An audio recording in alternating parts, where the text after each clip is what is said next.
Bonjour, bienvenue dans cette nouvelle Minute Santé. Aujourd'hui, nous allons parler de la vue. La vue est assurée par l'œil. Nous en avons deux. L'œil est un organe sphérique de 22 à 24 mm de grand axe. Il pèse 8 grammes. Il comporte en moyenne 160 millions de cellules. Sa structure est constituée de 3 couches, d'externe en interne.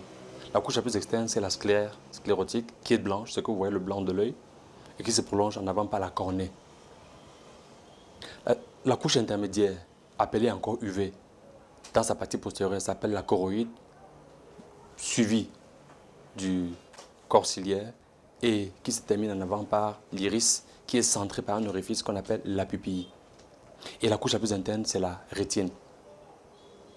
De l'extérieur vers l'intérieur, c'est-à-dire d'avant en arrière, vous avez la cornée, vous avez la chambre antérieure, vous avez effectivement la pupille qui est l'orifice de l'iris, vous avez la chambre postérieure, vous avez le cristallin qui est une lentille biconvexe, derrière laquelle se trouve l'humeur vitrée, et nous avons enfin la rétine.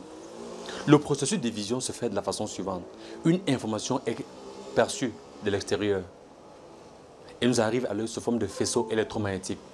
Ce faisceau électromagnétique va arriver au niveau de l'œil. Sa trajectoire va être déviée, inversée, puis dirigée vers la rétine.